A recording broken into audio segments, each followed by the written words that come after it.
Hello, everybody. Welcome to the Three Geeks podcast. My name is Jason. I am joined by John of the PVD cast, and we got two very special guests here. You guys, introduce yourselves. I'm Gunnar Quaylen. I'm Jenna St. Clair. We narrate audiobooks. And we narrate in duet. Sometimes we do dirty books, so you may hear a nasty word. She's got a potty mouth. I do. Keeps the marriage working. Nice. What audiobooks do you guys do? Is it over on Audible? There's iTunes and Audible and even Amazon links to Audible. Yeah, they're all there. So we've done lots of romance. Yes, we do romance. We're very romantic, you know, together 33 years. Yeah. So, excuse me, I need some Mickey beverage. Yeah, me too. Yeah, she likes Tinkerbell. We kind of forgot. We didn't forget about you guys, but I was up all night dreaming about this. Oh my God. It's Three Geeks. Luckily, there's only two of you, and I can handle two geeks. When it's three, it's just over the top. Oh, no. Yeah, it would be too much. That's when I wave the white flag of surrender. So, yeah, we do a lot of romance, but that's because the romance fans are the most fun. They are. They're by far the most fun to talk to. We do stuff like this. We go to conventions, and it's just a riot. They really are serious, and they really are loyal. They're a lot of fun. So we love doing the romance. We like doing scary stuff too, especially getting into fall. Yes. So anything paranormal, vampires. Yes. See, I can do cowboys and vampire. Yeah, cowboy scary. That would be a trip. Welcome to the scary old West. So that would be fun to do too. And since we're talking about scary stuff, have you done any type of like paranormal investigating or anything to prep for a particular role? Well, finish. What were you saying for a particular role? Yeah, like when you have a book that you're about to go and perform and record, and maybe it's got that hint of paranormal. Do you do any type of like, let's go check this out and see, Well, we were interested in all this even before we started narrating. Yeah, so, paranormal, we were interested before, but you have to research every book you narrate because it's easy to screw up. I mean, most of it is the voice, an accent or something. I have a friend, I did a book, really a long book. It was paranormal, it was vampires. And one of the vampires' names was Julian. Julian, I imagined, was real smooth. Julian was refined. He was Tony Randall, but a vampire.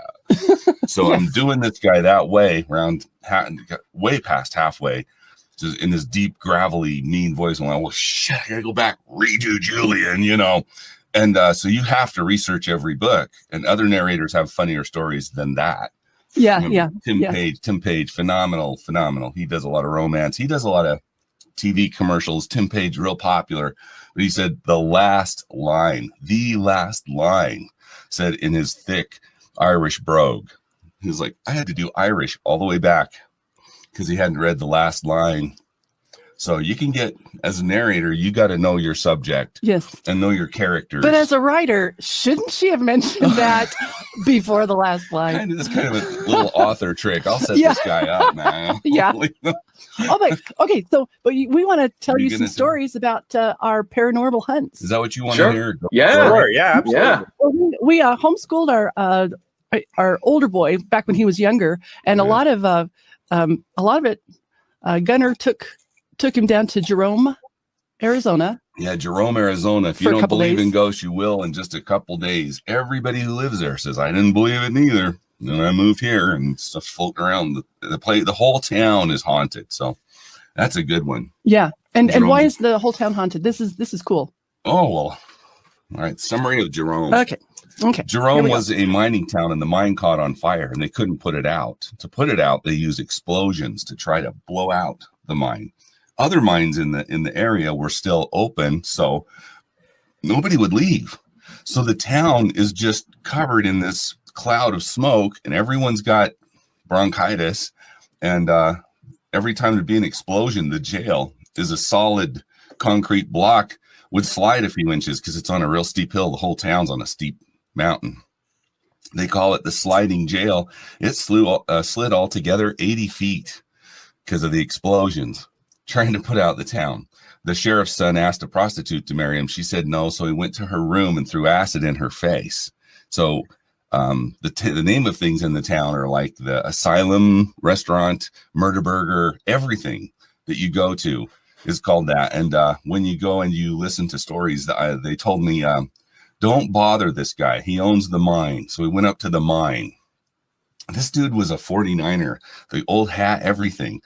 He wasn't a football fan? Not a Niner, no.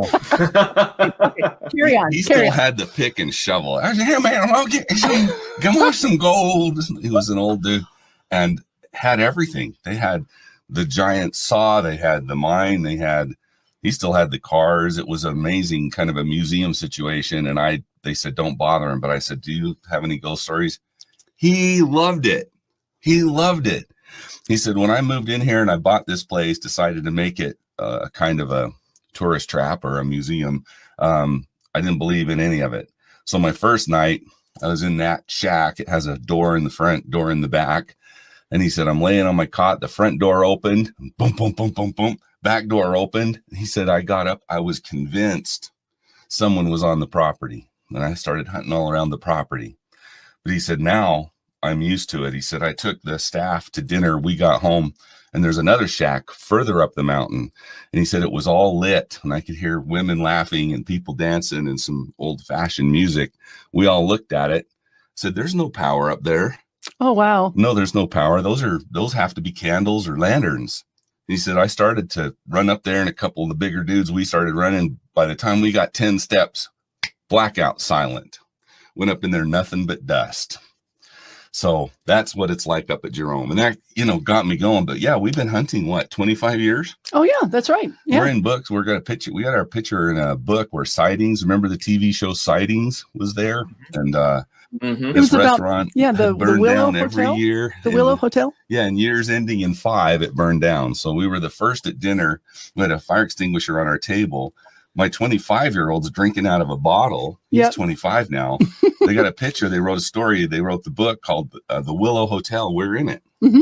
So we were the first ones there. We're kind of excitable. And yeah, Sightings was there in case it burned down because everyone was expecting. So you had TV people, you had paranormal experts, and everyone was there. Mainly, we just interviewed the staff. But so yeah, we've been into that for a while. The best story we have is Caroline Mitchell. Yes. You start because I'm talking too much. Oh, I love your voice. Stop it. Oh, okay. Drink your coffee. Okay.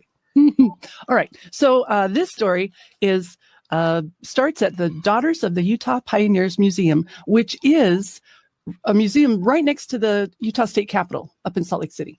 And you go. We're not from here and we're not Mormon, but we moved to Utah. Right. And we brought our ghost hunting habit, which people here are gossipy. Have you ever heard of gossipy? Yes. Around here, man. Geez, if you have a smelly rash, everyone knows. Tell your doctor. Tell me more. Yeah. Tell me more about your smelly rash. Well, they think they got it handled, but they heard we did this, and man, as soon as this started happening, October of 2007, they said there's a story way up in Salt Lake. We live way down by Las Vegas. We're way in the bottom, in the marshy section of under the dead sycamore in Utah. So we went up to right away. We met the president of the Daughters of the Utah Pioneers, who was really nice. Maureen Smith. And at the time. And she told us that the police at the Capitol monitor the museum. Museum's gorgeous, like 2 stories, big Roman columns. It was all donated to the state of Utah by the Daughters of Utah Pioneers. So it's filled with memorabilia. Mm-hmm. But now we have to go back to the item that happened. This little girl named Caroline Mitchell took a napkin and stitched her name in it. They used to put, the alphabet, and then they'd put their name, and then they'd put like scripture on this little cloth napkin. They called it a sampler. So when she was 11 years old, she did that. When she was about 30, she was married with a couple of children, and was leaving England, where she's from. She waited at the Liverpool docks, where most people left, onto a boat with 400 other people, most of them in steerage, which is below decks. It's really smelly and dark. You had to bring your own food. You had to cook it.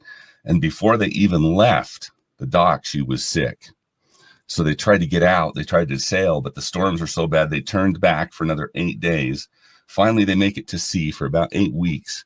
Along the voyage, there was 1 marriage, 2 births, and 30 deaths. Out of about 400 people. Out of 400 people. Most of them going to go join the Mormons. So she gets to New Orleans. They're going to get on a riverboat. First day out, her 2-year-old daughter dies. Then the next day, she dies. Her husband hangs on with their next oldest daughter. I guess she's 12. He made it to Fillmore, Utah, lived to almost 100 years old. So he lived a long, long life. Well, when they built that museum, he gave them this. He gave them the sampler from his wife. And it was all he had. I mean, that museum has bridal dresses, dolls, has combs, it has shaving items. So everything's in there, and it's all free. If you're in Utah and you're bored, yeah, it's a great museum. It's a pretty cool museum. They have fire engines. They have. Anyway, carry on. All right, get to the good stuff. October, there's good stuff coming. Right around, yeah. Everyone's like, does this have a point? Show me your point, man. It's the middle of the night in October. The alarms go off. The Capitol Police see an image, long wavy hair, a woman in the monitor at the museum. So a cop, he goes out to clear the alarm and finds nothing there. He has to get inside, unlock it, check it all out, locks it down. Next night, alarm goes off. This happens for 10 days straight. While this is going on, somebody finds a sampler on eBay. And they said, that's stolen. That belongs to the Daughters of the Utah Pioneers. Apparently, they're pretty valuable. So 3 of them had been stolen. The person who had them had bought them in good faith and said, I'm real sorry, returned it. So we get to the last night, 10 nights in a row. And on one night, the alarm goes off. The cop, one of the police, grabs his smartphone. This is 2007, aims it at his monitor, gets a picture of that woman. Then he goes over and the janitor had said, well, yeah, there was a young woman here. I told her she couldn't be here. I opened the door. She walked out. She didn't go down the steps. She just floated and disappeared into the mist. That janitor still cleans at the Capitol, the Utah State Capitol. He won't even go in the museum anymore. But once they got that sampler back 10 days in a row, it all stopped. They gave us that picture, a print, and you can see it's in kind of blue and black. Mm-hmm. You can see that woman's face on the police monitor. So it has great provenance. It has, everyone's on the record. People don't get promoted around here for saying, oh, I'm seeing ghosts and hearing voices. You know, it's really cool. And we got to interview everybody on camera. So that was a good story. Mm-hmm. Yeah. That's cool. That's a cool story. Well, let's talk for a moment about all the different projects that you guys have been doing. And so while paranormal is a favorite of yours, do you have other favorites in the genre? Well, erotica.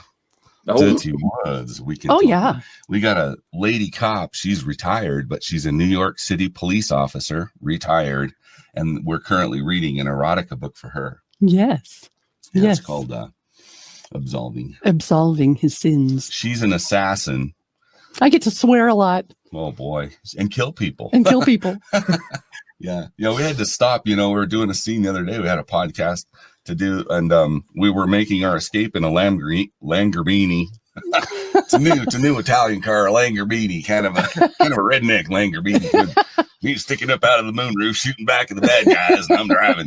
But no, it was really cool. We're making our escape. We're headed to a hotel. I'm like, we got to stop. We got to do a podcast. And she was like, I was kind of hopeful that hotel trip was looking promising because, man, she writes really hot erotica. Yeah. You're not very chatty this week. It's not wine 30 yet. Yeah, she's better with wine. Interesting. We narrate better with wine, and we find our listeners, we sound better if you're drunk too. So that'll help a lot if you guys. What's the difference here? If I can ask, what is there a difference between good erotica and bad erotica? Yeah. Oh yeah. Okay. What's some of those differences for the listeners? That's a good question. Well, we're reading the stuff that's written for women. Right. In general, romance is written for women. And this is a funny story because when we first started narrating romance novels, Gunnar over here would go, this dude is such a pussy. He'd never say that. And I'd say, yes, but that's exactly what a woman wants to hear in that situation. Yeah. There you go. So I'm like, I'm 33 years. I look back. I have never said that to you. Yeah. The guy said, talk to me. Tell me everything. Go slower. Talk to me. Tell me everything. I looked at her and said, I've never asked you to do that once. She's like, yeah, it'd be nice if you would. So then you get into the erotic hits for the women, and we do BDSM, bondage, domination, sadomasochism, masochism. It's too early. I'm a to say narrator. that. I use my mouth for money. So I'm a professional. No, they write these where the girl's going to get bondage, spankings, dominated. They're very clever. The women these writers are, so far everything we've narrated has been written by women. There are some men authors, but they're very clever. The way that they write that this Dom currently is a super spy, but he's extremely aware of your feelings and your needs. He's like hypersensitive, and he knows exactly how much spanking you want. Right. He's a Dom. So the women in the BDSM world. It's like, well, yeah, I want to be spanked, but just how I want to be spanked. So he's super sensitive to that. And then it's also to write very long, because we've done the code words are sweet for G-rated, up to spicy is a word they use for really hot stuff. And writing a long scene takes a lot of talent for the author. Right. To build up the bedroom scene. Yeah.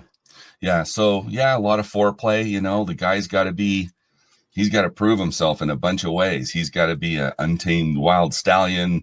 We read one book where the guy was sort of a broken person, which is not typical. No. But the love interest was always there, believing in him. And finally, he believed in himself as well. He had the guy, for a dude, he was great to us guys. He's an MMA fighter, little addiction to drugs, a lot of addiction to the bitches. So he's definitely, but I'm like, go you, you're having a good time. But then he's in love with this woman, and his best friend dies and leaves her. She's pregnant with his best friend's baby. So there's your heartstrings, and she believes in him. So, he's a man's man. And then typically in a romance, soon they're a ladies' man. That book is called Beast by C.M. Seabrook. It's one in a series. And the one we're doing now is Absolving His Sins by Samantha Cole, which will be out soon, as soon as we finish it. Yeah, well, and then after that, there's a long process of proofing and stuff for Audible. Yeah, they check it all out. So yeah, when you get into the sexy parts where they're talking about, I like the Dom stuff where the girl's like, oh no, and he's like, I don't know. I think in this case, the author did a really good job, because the female thinks that BDSM is all about hating women and just beating up women because you hate women, and that's her perception. And through the story, she's seeing that's not the case. No. Most of the time, the subs run the show because their Dom knows what they like, and that's what they do. Because there's a trillion kinds of domination. There's different kinds of pain. There's spanking, clamps, being whether you want to be blindfolded or you could have earphones and you can't hear what's going on, and whether you want to be teased, they call it orgasm deprivation. They keep them on the edge. In Tantra, they call it on the edge of riding the wave. So when you get a good, one of the better ones, Jane Henry had Jenna. I look back, I'm like, what's the matter? She's back there in tears. She had to stop reading. I'm like, what's wrong? Because she's over here and I'm kind of watching. I usually monitor this is where our digital audio station is. So I look back, what's wrong? And you're like, you grab the tissue. This was really good. And that was really it was a hot love scene. Yeah. And she'd just written it really beautifully. It was. So it depends on what you're after. When you want to get horny or be moved. Okay. So basically it's not as easy as everybody thinks, writing erotica. Oh no. I think everybody thinks it's a breeze. Oh, this goes in this goes in that, and there you go. No. Yeah, the end. Yeah. Yeah.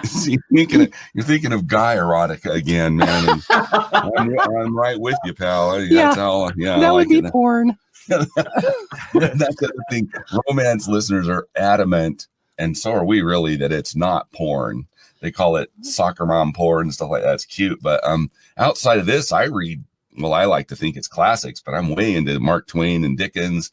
I like Tom Clancy, and then I like reading the paranormal. And Jeff Meldrum wrote a Bigfoot book. It's pretty good. Sorry. Yes. Well, real quick, we pardon me. We think that having a healthy sexuality is as good for you as good nutrition and sunlight and exercise. Oh yeah, lowers your blood pressure, raises your serotonin and oxytocin, lowers your cortisol. Doesn't matter if you're flying solo or if you've got somebody handling your junk for you. You get those feelings, you get the health benefits. And we have a lot of listeners who are health challenged, or some are older, they don't have a mate, they don't, maybe a pet, they can pet their cat, but this is a distraction, it's entertainment, but it helps your body heal. And a good author really makes you feel a lot of emotions, which are good for you. Even sad emotions, sad books, they say, make you feel just as healthy. So, that's why we do it. We're trying to help the author heal. We think of them as healers, and they seem to take that as a compliment when we've met them. Yeah. They seem to go, that's good. That's all right. That's a good idea. But yeah, they're good writers. The better writers sell more. Mm-hmm. So naturally we want to narrate those, because as narrators, you can take cash, you can take a split, or you can do a little of both. Get a little bit of cash, and then when the book sells, you get a little bit every time, which is also fun. So, because I don't know on podcasting how we do. Do we owe you? What do we? I'm sitting here. I'm like, I got to remember I'm interviewing these guys, because I'm just sitting here listening as if it was an audiobook or a podcast. It's so good. I got a question, because your guys' chemistry is so amazing. How did you guys meet each other? Oh, wonderful. We met dancing. Yep. Way back in the 80s. Oh, God, yeah. Yeah. And I think that something about that strut got to her. We were in the ballroom the whole time. We've been taking lessons. We were in the middle of taking lessons when COVID hit and had to stop. So, yeah, ballroom dancing has been a thing. And then just pop dancing, with nightclub stuff. We never got into country. We tried, couldn't quite get there, but we still are very social. We like this. Oh, we'd like to meet you guys. I mean, it'd be cool if we were all. Yeah, let's go dancing. Are you in New York or East Columbus? Coast? Where are you? Columbus, Ohio. Oh, okay. John, where are you from?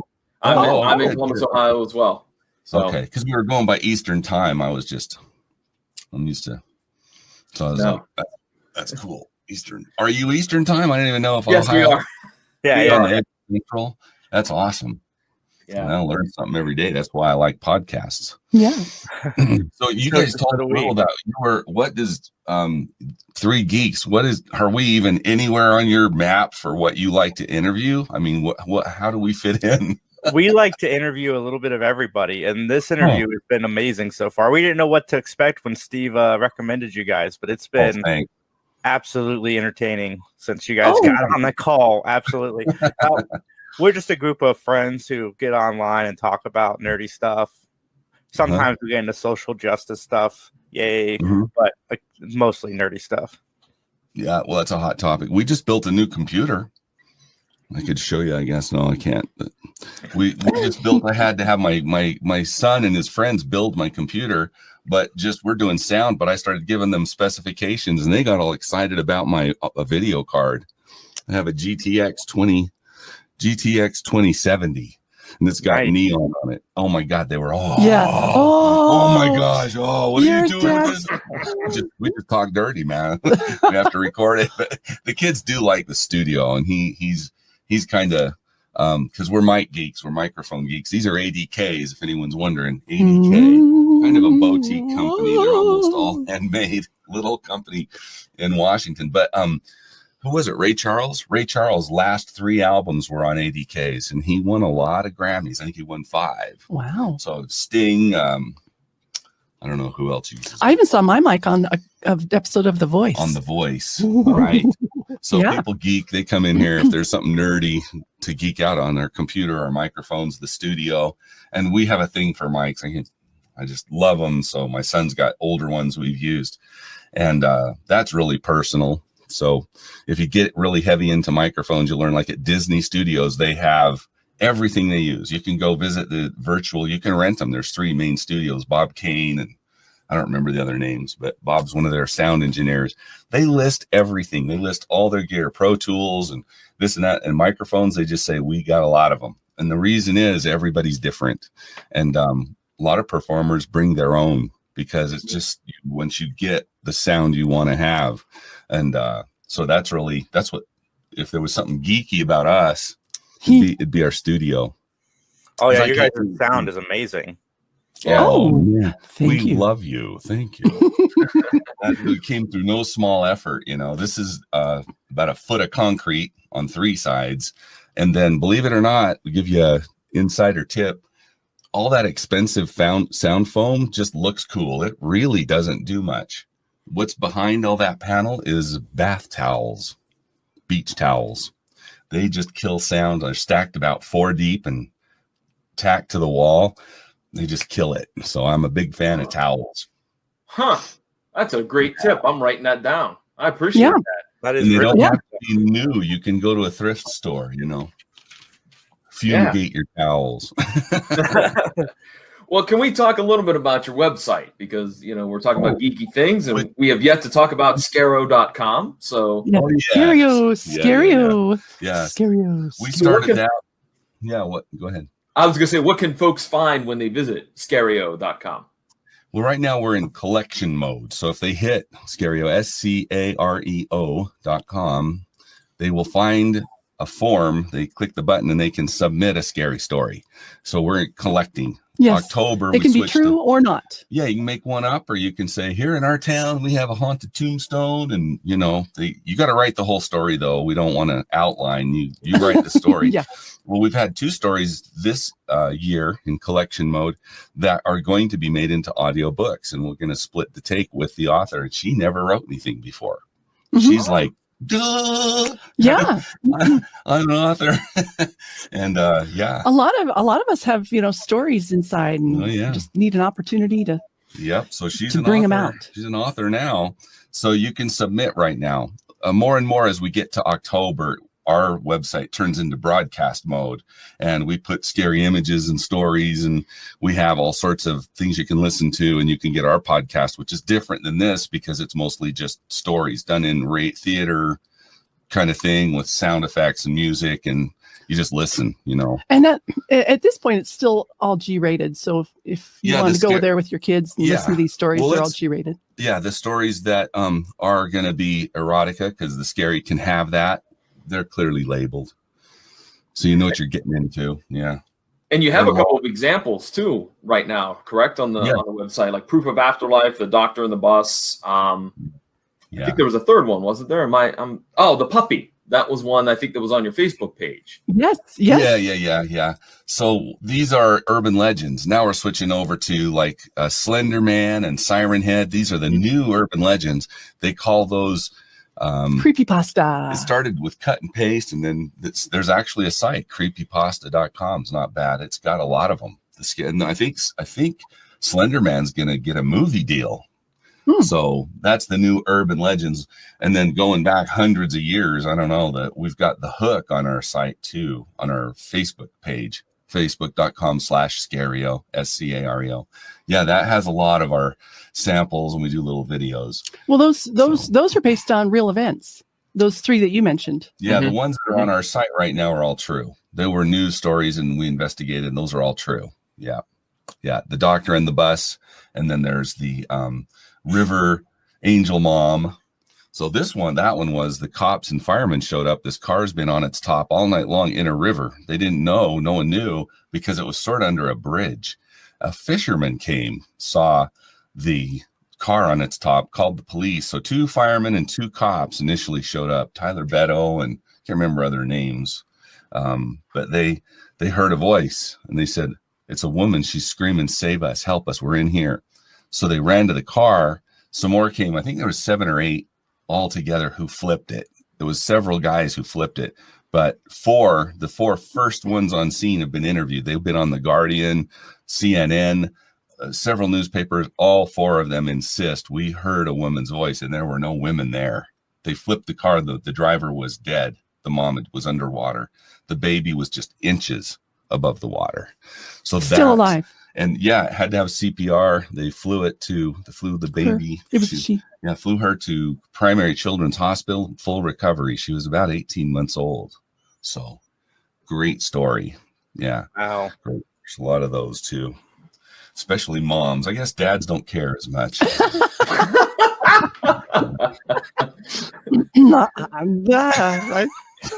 Well, the other one that's on there right now is the Highway 50. The Yeah. Highway 50 Ghost Mom is another one. Same thing. A woman saw somebody by the road on a snowy night, and she didn't want to stop because she couldn't see if it was a guy or a girl or, Right.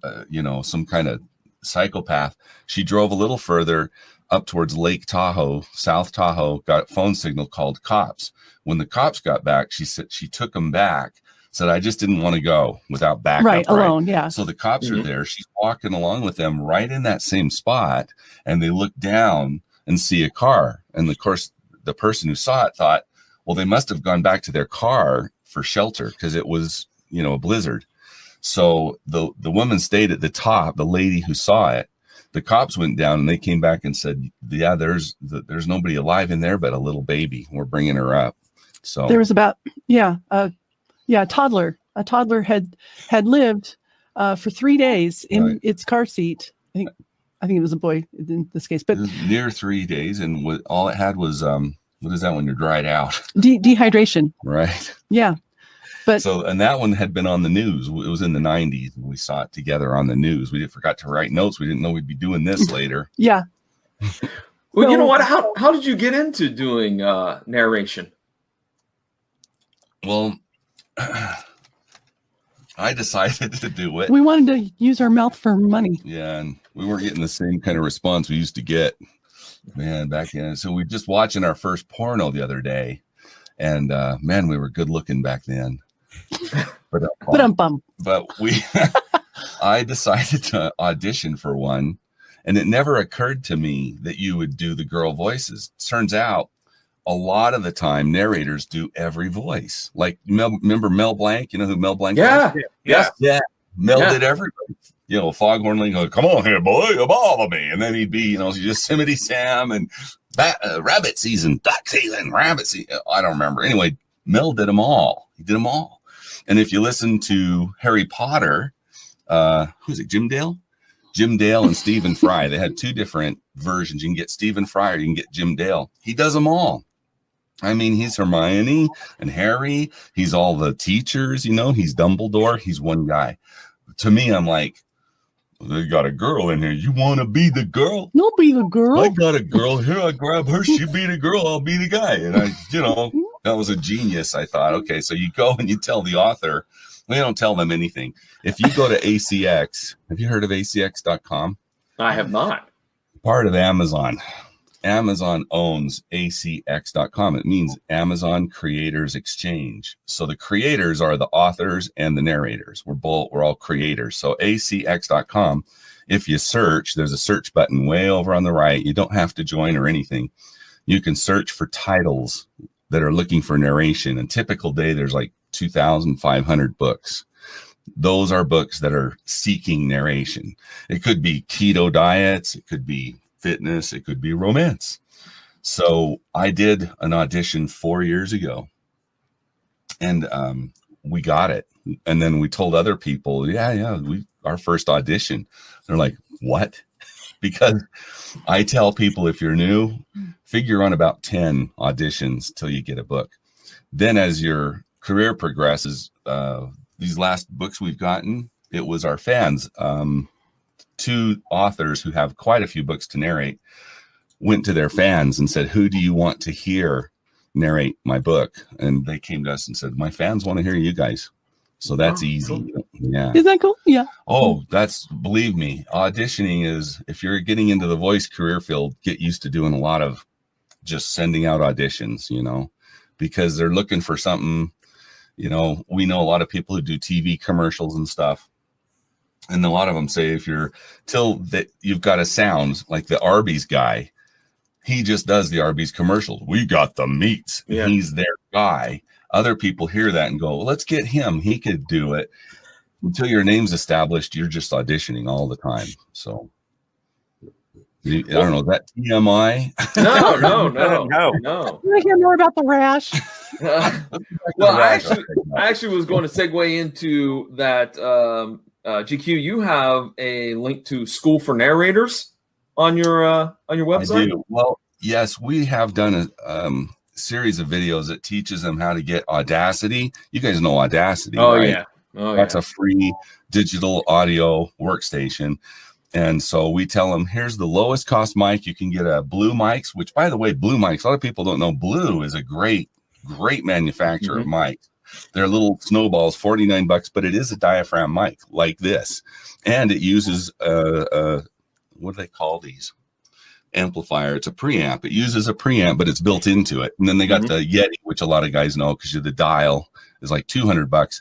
And going up from there, mics are thousands of dollars. But we wanted to say, here's the minimum you got to have. So it's like, I'd say a Blue Snowball. And I think their top of the line is like $6,000 for a Blue that has a real advanced capsule and modification capability. So Blue makes some stuff. I mean, they're just because they have an entry level mic. I just want to, I'm a fan of ADK, but I love the Blue company too. So Blue, $49, digital audio workstation and a computer. And then we teach them how to use it. And we tell them, because people ask us so often, how do I get into it?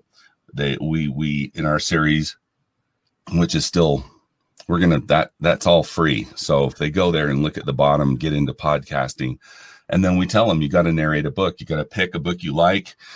Could be one fish, two fish, blue fish, red fish. And I think I kill you, or you like the book. If you narrate a book and you liked it, doesn't matter what it was, and you like doing it, you might be a narrator. So then you got to do that with the Audacity, and then you can submit it. And then we tell them, here's how you enter. And we recommend you don't do a book with a lot of characters or accents, or because it's tough. You got to start in the beginning. Yeah. Just start diet. easy. There's a lot of diet books and self-help books. And I did a book about caffeine and a book about hydroponics, and it's the news. One thing about a hydroponic garden, you don't have to, I don't know, it's tough to keep track of characters and accents and stuff like that. So when you're new, so we just tell them, here's how to do it. And then you're on your own, kiddo. Now from there, you can get courses that we don't sell, but we recommend, but they're expensive. They're expensive. Worth it, but expensive. We bought a course called Audition Ready. And believe me, $400, but believe me, in our industry, that's a gift, $400, because the guy, he teaches you to pretty much be a sound engineer. So, okay. Yeah. Tim Tippett. He is our sound engineer. Tim Tippett. He's in Chicago. So is there a link to I'll put it there. I'll put a link there so you guys can see about Tim, because Tim can take a guy who's just got talent and ambition and take you to where you're making money, because we're full-time. That's all we do. Well, we do other things. I would just like you to know I'm using a Blue Snowball right now. Actually, you are. You sound good too. Thank you. Talk some more. I have that. I also have the Blue Yeti. As a matter of fact, I have two of them, because that's a funny story where there was a giant mix-up and they sent me two, and I was like, I only wanted one, and then they wanted me to pay to send it back. I'm like, oh no, I'm not paying you money to send back what I didn't order in the first place. Anywho, you owe them a thank you. That's all. What have you got over there? I'm gonna guess that's a Shure SM7B. I can only see the bottom. On Jason. Yeah, Jason. Jason's got Shure SM7B. It's an iKitten. Oh yeah, okay, yeah. But I'm glad that you have a Blue, because I haven't done a podcast with anyone using one yet. He sounds good. Yeah. Thank you. I also have two Audio Technica. I don't remember the model number. But for pre-COVID, when I would actually record live with somebody, I would use that setup because I could monitor with a small. I have a small soundboard too that I could kind of fine tune things with it.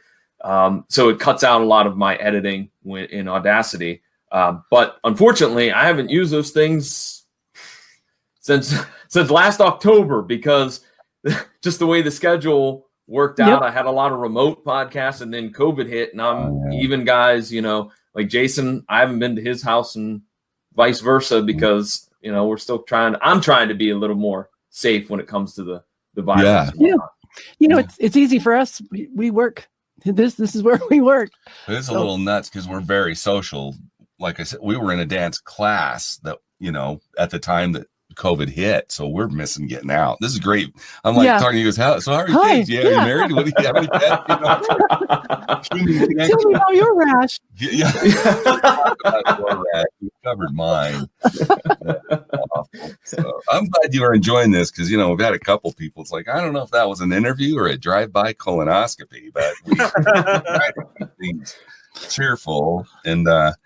Man, I'll tell you, anyone asks us like 30 years of that marriage thing, 31 years, what's your secret? I'm like, sense of humor. And you find yourself laughing at things that aren't very funny. Oh, you've destroyed my tool set. You've left everything out in the rain and it's rusty now. And oh, isn't that funny? And our daughter, literally this one, our car was a couple days old, brand new car, and she backed it into a truck. And I'm just, oh,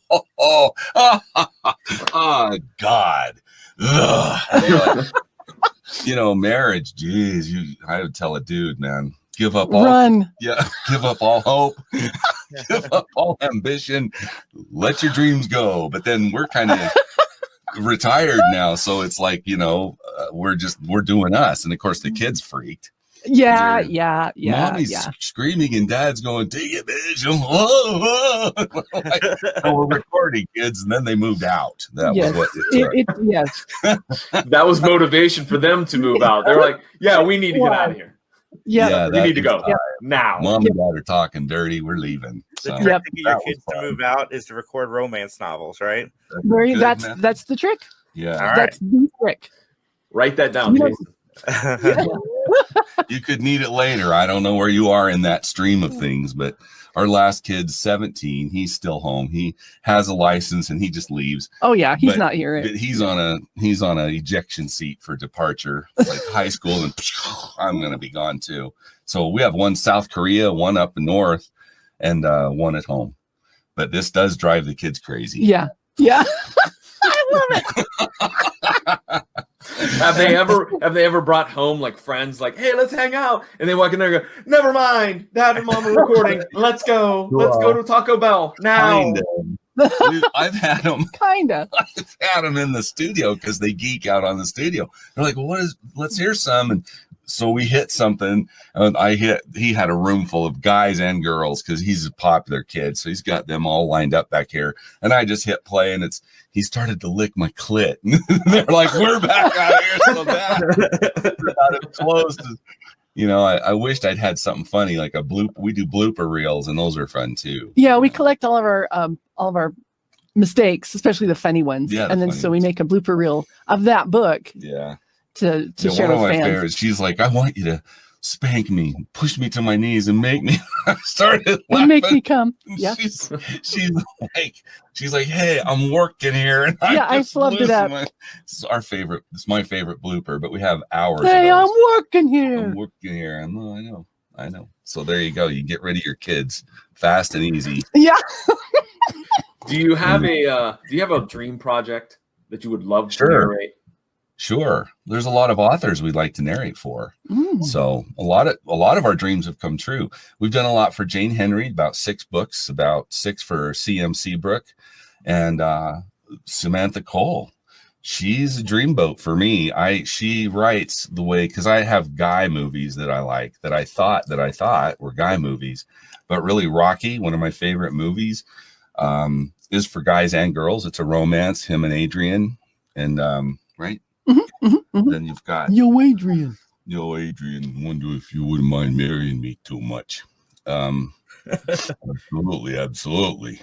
So I love that show. I love shows that have a part. Well, a newer one's Tom Cruise in Night and Day with Cameron Diaz, and so I love that movie. Yeah. See?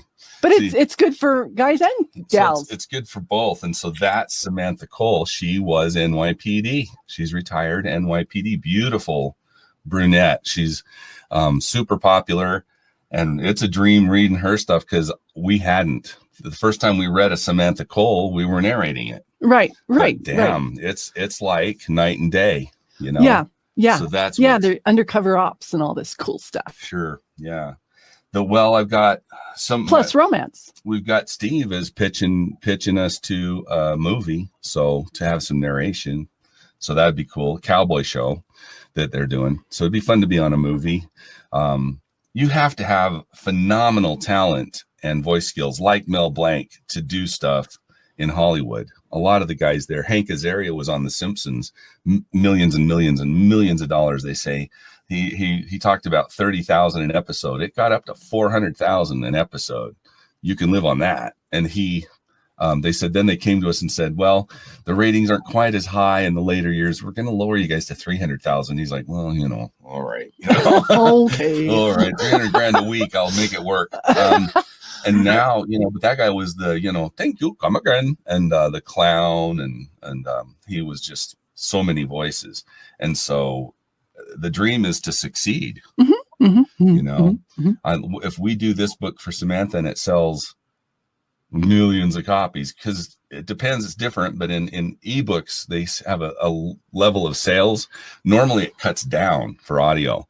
Some audiobooks outdo the Kindle, and that would be a dream come true, would be beat the ebook.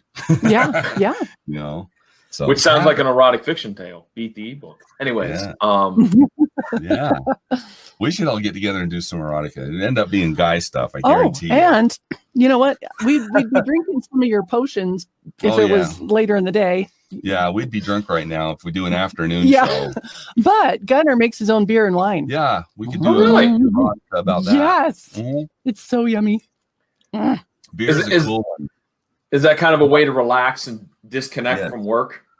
Yes. Oh, sure. Making it and drinking it. So we started. Wine's really easy, you guys. Wine is you get a. Do we have time for this? Really? Yeah, sure. The wine is in an airlock. I'm using stainless steel now. The same company who makes the enormous fermenters for big brewers, Blickman, makes a line for home brewers now. It's called Anchor. They're amazing. They're stainless steel, conical bottom, about 7 gallons.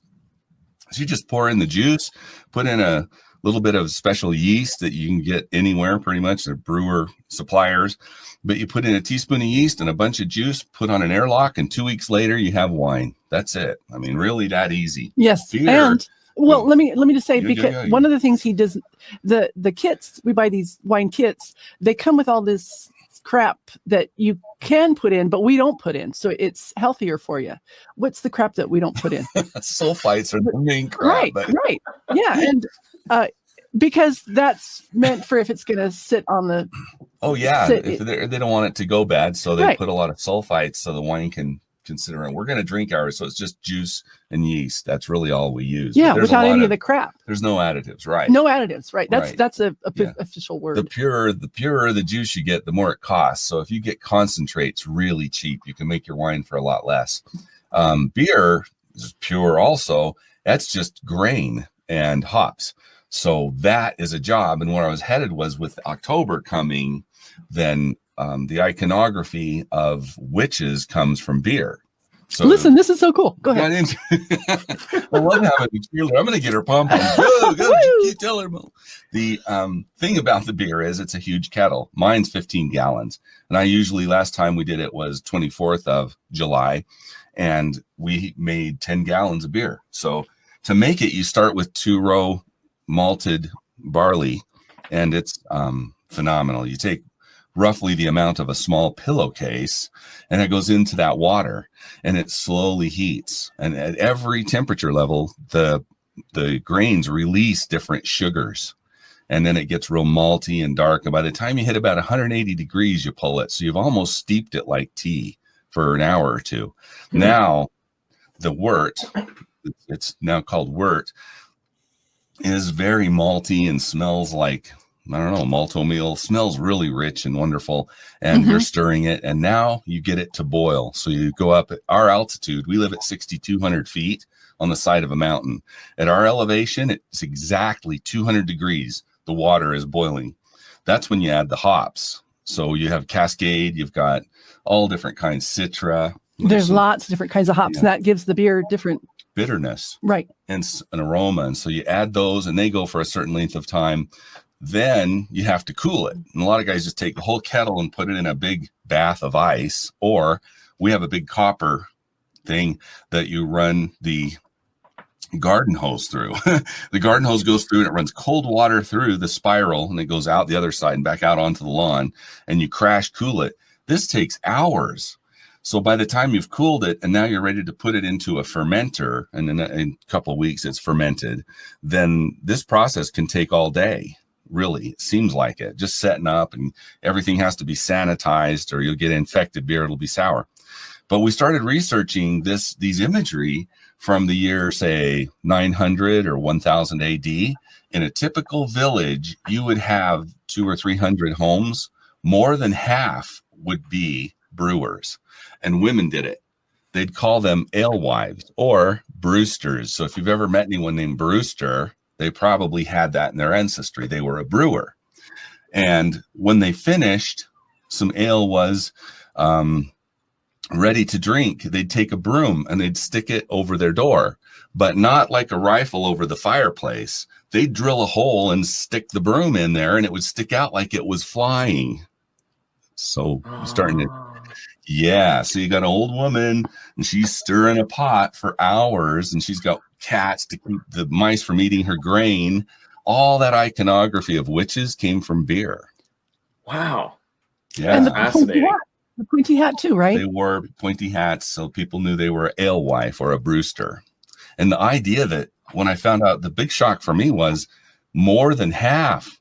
So you'd walk down a narrow little aisle of these cottages right and left, and there'd be brooms sticking out above the doors, just flying above the door. And you'd walk in, and you got some ale here, and then we got some ready. We could make trades. That was how they and did then it. the whole potion notion. The potion notion. Well, in the beers too, you didn't want to be making potion. There's no market for that. You'd get your home taken from you. You'd get burned alive. So but there is a market for beer. I've seen it. And especially in those days. The lighter beer was more for the kids, right? Yeah, they called it runnings. So the first runnings was the most sugar was in the grain, and it made the most impact on you. They would take that same grain and make another batch of beer, and that was for kids, stuff like that. Because it's a great way to have sterilized water. Sanitize, right. Sterilize, right. That would clean the water because they boiled it. That's right. So a little bit of history there. Didn't think you'd get that, did you? Would the runnings have alcohol? Sure. Yeah. But not as much. Because the first, remember all that time you take to raise the temperature, those grains give off a lot of sugar. Second runnings, less sugar, less alcohol. Because the yeast is naturally occurring. They didn't add yeast. Have you ever picked up a grape, like a dark grape, and seen like powder up around the top of it? It's kind of gray or beige. That's yeast. A lot of that is yeast naturally occurring. That's why wine was invented like 9,000 years ago. They tried to save some juice, and that yeast fermented the sugar into alcohol. So if you start with 10 pounds of sugar in 7 gallons, you end up with 10 pounds of alcohol. Some of it goes off as carbon dioxide, but so the more they used, notes? The more they used the grain, the more they used it, the less it had sugar, and the less you have sugar, the less you have alcohol. Okay, so it was cool for the kids to drink that stuff then. Yeah, they just had a little bit. Gosh, they used to give beer to the guys building the pyramids. They got like 3 quarts a day, but it was wouldn't get them drunk. It was the weaker beer. Mm-hmm. So the Egyptians made beer, and George Washington made sure he always stopped near breweries and had them aware that the army would be there so he could get his guys beer. Beer is proof God exists and that he loves us. Benjamin Franklin. Yes. So. Well done. Wow. Here's that. And this is coffee, damn it. Yeah. Oh, man. This has been a wide variety of topics. I could tell we could hang out all day. That's the scary part. We'll bring the beer. We could. So I think we're getting up to it's almost an hour here. So good hell. Doesn't man, seem like it's so fun. Yeah. Would you guys Thank like to plug like social media, website, and all that jazz? You bet. You bet. Okay. Our romance stuff can be found at churchofsecrets.org. Yep, and .com. If you slip up and you go to churchofsecrets.com, it'll just take you to the right place. So, yes. Yep. Romance is our religion. Yeah, tell us your sins. Yes. Take your time. Yeah. Tell us your sins. Yeah. Confess everything. Yes. Churchofsecrets.org is our romance site. And Scario, which is our hobby fun site. And we actually really do some scary stuff now. So SCAREO.com. And those are on Facebook as well, right? Yeah, if you go to facebook.com/Church of Secrets or /Scario, we have pages for both. Mm-hmm. And you can message us there. We answer. Yeah. That's how we've been talking. So do it, visit. And if you're curious about being a podcaster, there's money. People ask, is there money? I mean, you get to where you can make 50 to 100 per finished hour at will. So, and when you get into the millions and millions we're making, takes time. We just roll around in our money. Most narrators are rich. They're either, retired porn stars or they're independently wealthy. Or you get phone calls, people talk to you, talk dirty for $3 an hour or a minute. She goes, hello, this is Gunner, who's been a naughty girl, but yeah. Pick me. Finally, now she's ready to go and we're done. Oh, I have, yeah. Normally she's jazz hands back there, but today I was like, you okay? I'm fine. I'm like, help me out here. That's why I think we do better shows, because it takes two of us to equal a whole guest. Yeah. Well, this has been a blast. I hope we get you guys on again soon, because I know the other guys involved with the podcast would have so much fun talking to you guys. Oh, yeah. Oh, wonderful. Yes, absolutely. Yep. And now I love this StreamYard. Is that okay? I say I like that. This was good. I could see you and hear you. Thank you very much. Anytime, by the way. Okay. Anytime. Yep. Yep. Get you guys on our live show. That'd be a lot of fun. Because you have guests, you let people chat at you, ask questions. Oh God, yeah. Plan that. You just tell us when. We'll have a lot more stuff for Halloween near October. So okay. I love the holiday. Pretty empty too, so we could do that. Thank you guys so much for coming on. Here. All of the links to their stuff will be in the description of this video or on this audio. So check us out. Leave a like, subscribe. From John and myself, have a great day.